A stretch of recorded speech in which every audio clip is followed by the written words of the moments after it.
Hi everyone, this is Audrey Allison, and I'm creating this intro for my November forecasts just to let you know that there is a technical difficulty and a glitch that I'm going to absolutely blame on Mercury retrograde as my ruler. Mercury rules me, and you'll see that there's a disconnect between the audio and the video on 9 out of 12 of the forecasts, and I'm not sure why because I've recorded them the same way. So I do apologize. If it's hard to watch, I suggest you do it blindfolded. Could be kind of fun. No, you didn't take a handful of peyote and watch them. They're going to be a little out of sync. So I do apologize, but hopefully the problem will be corrected for next forecast in December. And I won't dare bring the computer in to have it fixed until after Mercury goes direct on November 11th. Take care of yourself. Enjoy the forecast as much as you can. And I'll speak with you next month. Bye.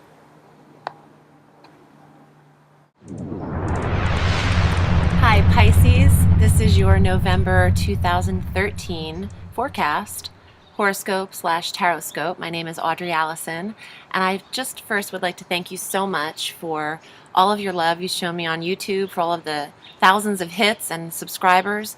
It's been amazing, and thanks for liking and sharing these posts as well.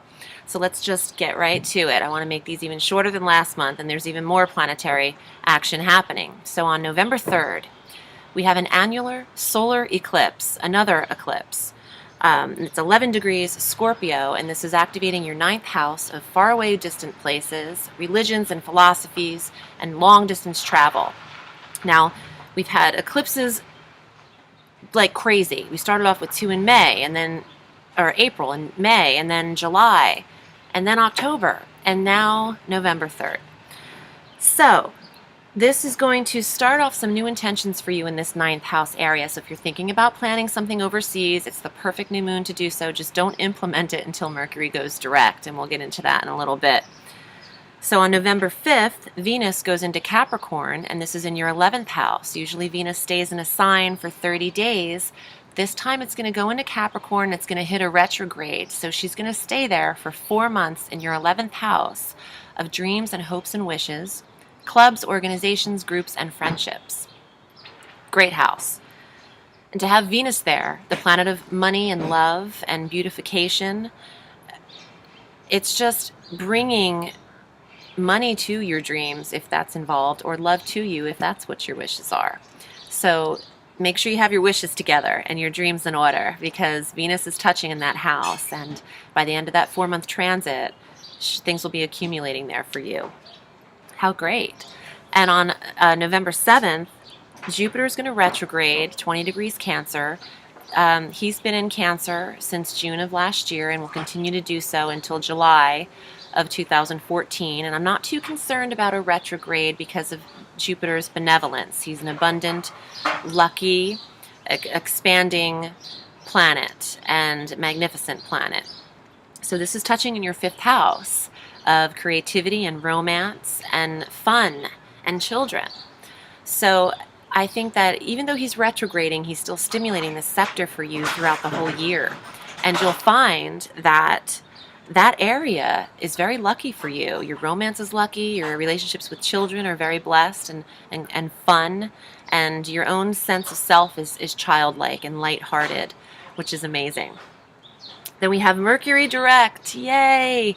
November 11th, and he will be direct in Scorpio, 2 degrees. Scorpio for you, Pisces, is in your 9th house, again, of faraway distant places. That's a very active sector for you in November, the 9th house. Also, Mercury, the planet of communication, going direct will stimulate your communications, your verbiage, and your mind, your intellect. So you could be talking about these distant places. Also, your philosophies are coming to the helm, because you could be communicating what you're feeling and what your philosophies regarding life are at this time. Now, Neptune, this is good. On the 13th, Neptune, your ruling planet, goes direct in Pisces. Neptune is home. Neptune is with you, Pisces. So this is in your 1st house, and he's direct now, which is amazing, because that could have been very unsettling for you or ambivalent, very foggy.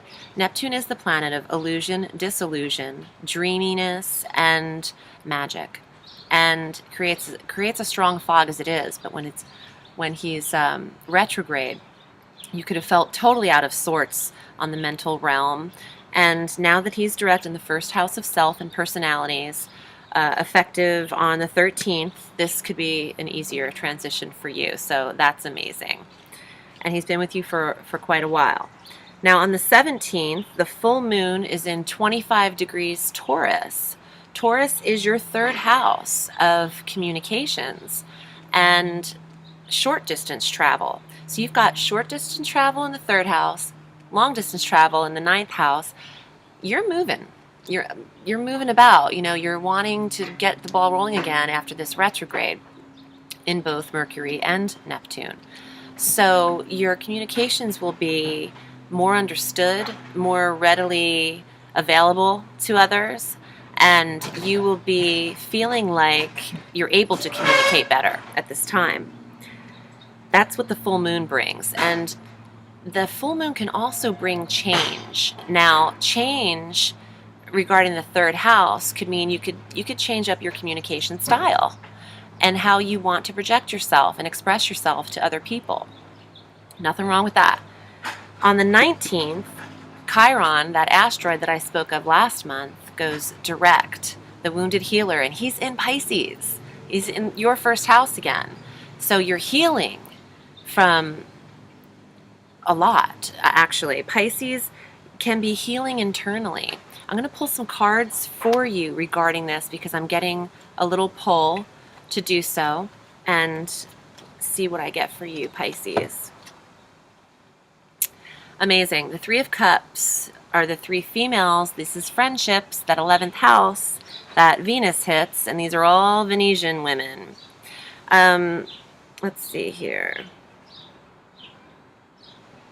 I'm getting that you are having that 11th house stimulated, but you're also stimulated with the direct communication with Mercury, the direct feeling of Neptune, and also the directness of Chiron. Those three areas, three women. Amazing. It totally makes sense to me. At least in my mind, that's how I put it together. And this is a beautiful card for friendships in that 11th house that will be stimulated for 4 months for you. Now we have the sun going into Sagittarius on the 21st of November, and the sun shifts every month and it'll be there until December 21st. And the sun going into Sagittarius for you is in your 10th house of career. The sun will be shining its beautiful golden light onto you in that house. So if you have been topsy-turvy regarding career endeavors or what you're doing for your career, this will be making more sense to you throughout that 30-day period. You could have more opportunities when it comes to work too. You could be sought after and needed and acquired more. But I have a feeling you're going to get to do what it is that you truly love to do. I have a good feeling about Pisces in November and December actually, but we'll have to wait till next month for that forecast. I'm going to pull another card for you to see what I get and also what I intuitively feel. Now, this Four of Cups, where are we? Four of Cups is a little stagnant. The elephant in this picture is just kind of stuck a little bit, but can see where he wants to go. He could see where he wants to travel, but in far distant places in that 9th house sector. But he remains stuck, and I really think this has to do until the retrograde. Mercury goes direct again. I really wouldn't recommend traveling for you because it is in that 9th house. In fact, if you've had to travel for work or for necessary things, because planets are here to guide us, but you know, we have to do what we have to do. But if you have traveled, I have a feeling that it might have been a little hectic, a little chaotic for you. So that card just means that going forward after the retrograde, things will be a lot easier for you, Pisces. Let me pull another card for you to leave you with for this forecast. Again, Hangman is still a stuck card. I think that you can chill out safely until at least the 11th, and I like to give Mercury a 5-day period to clear its shadow safely by the 16th of November, just ahead of the 17th, and just by the 13th, when we have the full moon and Neptune going direct. That's a safer time for you to move forward with all of your travel plans and all of your career endeavors. So it's going to be a very introspective month on some levels, because eclipses will make us do that. But you have energy in these far distant houses for travel and communication. So you'll find your way. You'll see that you get to that distant place that you're thinking of. I hope you have a beautiful November, Pisces, and it was great to read for you, and thank you again for all of your support. My name is Audrey Alison, and you can find me at audreyallison.com, and I'm also available on Facebook, Audrey Alison Astrology and Tarot. Have a sweet day and a beautiful November. Bye, Pisces.